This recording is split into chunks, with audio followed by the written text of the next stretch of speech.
Welcome to Kidsfishing. Hi and welcome to another episode of Kidsfishing, where I help you teach your kids to fish. Today we're going to be talking about fishing tackle boxes and specifically making a beginner's fishing tackle box. Now this is the tackle box that I had as a child many years ago when I started fishing, and as you can see it's very battered and it has had a lot of use over the years. Now one of the considerations when buying a tackle box and creating a tackle box is the size of it and also the internal layout. Now the disadvantage of something like this, which is fairly similar to a lot of your standard tackle boxes that you find in fishing shops or hardware stores, is that it has a layered tray system. Now I'm not going to open it up because it's quite grotty in there. But the challenge with the trays is that if you shake up your tackle box, if it's in a backpack or moving around, all the stuff goes everywhere and it becomes a real mess, and you always end up having to clean up the tackle box, put things back in their right little cubby holes every time you put it in a backpack. So it's not particularly portable and it can be quite heavy as well. And the tendency to, when you've got a big tackle box, is you fill it full of stuff. And as a result you end up with all sorts of things in here that you're never really going to use, or maybe you seldom use. So you're lugging a whole lot of junk around most of the time, which makes it heavy. And therefore for a beginner where they've got a fishing rod and maybe some other gear, getting them to lug a heavy tackle box around at the same time I think is not a great idea. So recently I bought another tackle box, and as you can see it's also quite large. But the advantage with this specific tackle box is that it comes with a whole lot of small ones, and the great thing about using this format is that you can then tailor these different tackle boxes to the type of fishing that you're going to be doing on the day. So you then just take a small tackle box, it's great, you can put it in a backpack, it's light, it's not going to be a hassle to carry around.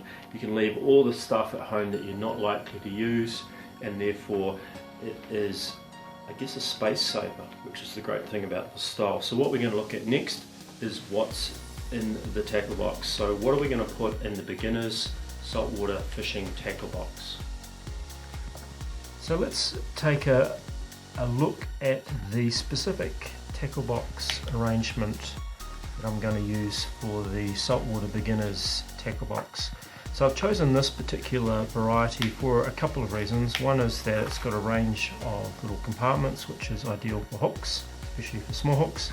Secondly, also the compartments can change in size depending on what you're trying to fit in there, which is great. The consideration for choosing a type of tackle box is also how well the lid snugs down onto the compartments.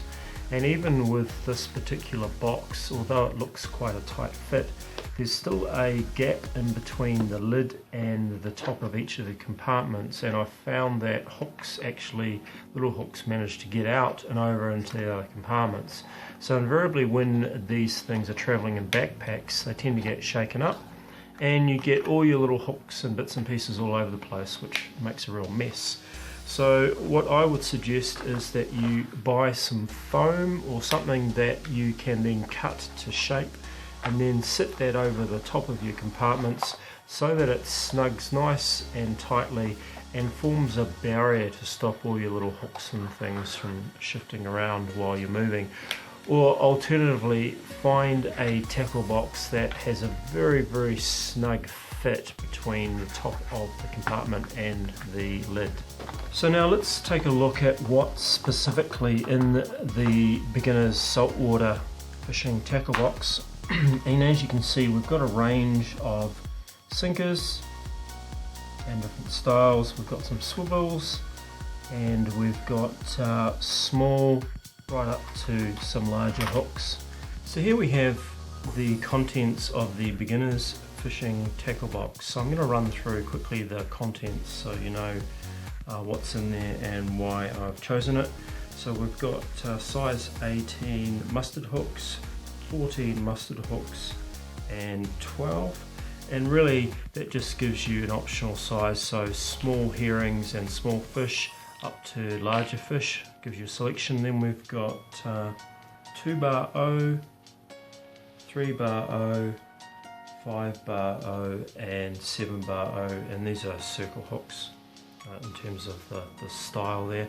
So this gives you really a size progression. Now once you're getting up to this sort of size hook, you are talking about much larger fish, or you might be deciding to run 2 hooks together for baits like pilchards and things like that. But really this area here is probably more likely what a small child is targeting in terms of fish size, but that gives you a range of options. Obviously if you're going boat fishing or you're targeting bigger fish, you might be looking for hooks in that range. In terms of sinkers, we've got a couple of different styles here. So we've got round sinkers, we've got called either a snapper or a bank style sinker. We've got what's called a bell or a drop casting swivel sinker. Now the ball sinkers are pretty standard, everyone's seen those. They are quite useful for some types of fishing, but they are a little bit more challenging to put on your rig depending on how you're using it. If you're maybe stray lining where you've got the line running through the sinker, then they are ideal, and it gives you the opportunity to vary your weight depending on the distance you're casting and what fish you're targeting. This is an ideal sinker for ledger fishing or for fishing where you're basically dropping down onto the fish. They are quite good for casting.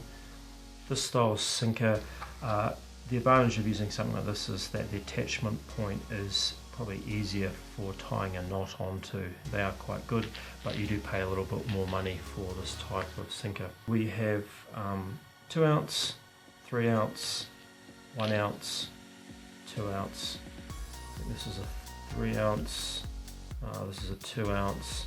So as you can see, we've got a range of sinkers. For small children, they're probably going to be using maybe the 2 ounce or the 1 ounce, depending on how far they're casting and the strength of the current as well. So if there's a strong current, obviously you're going to want a larger sinker.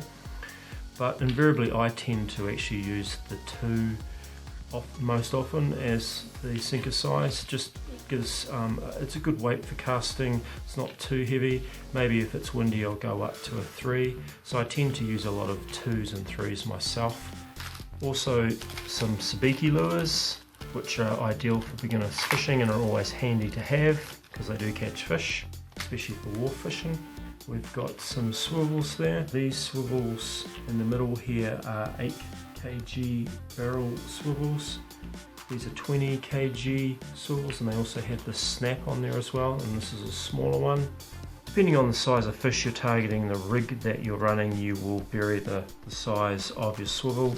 I tend to use either or depending on the rig that I've got. We've got some little glow beads. Now they're quite handy for attracting fish to your rig, so you can put a couple of those on between your hook and the rig. We've got 2 types of floats here. You've got your standard ball float, and then you've got a pencil float. Now there's literally 100 million types of pencil floats out there, so this is just one that I have purchased in the past, and I think that the pencil float is probably easier to use. It's a better indicator of fish activity, though they tend to be a little bit more sensitive and easier to see, so this is probably my preferred choice for floats. We've also got a pair of scissors.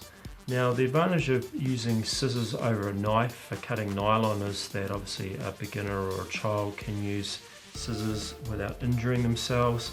They are very effective. You don't have to worry about cutting yourself with a knife, but you will need to have a knife for cutting the bait. So that really gives you an idea of what's in the tackle box and the reasons for choosing different size hooks and sinkers. So I hope you found this video useful for showing you how to make a beginner's saltwater fishing tackle box. Please leave comments below and do remember to subscribe to the channel, and we'll look forward to seeing you out for the next kids fishing adventure. Thanks for watching another episode of Kids Fishing. Please subscribe to the Kids Fishing channel for more great fishing tips and kids fishing adventures. and leave your comments below. We'd love to hear about your kids fishing adventures.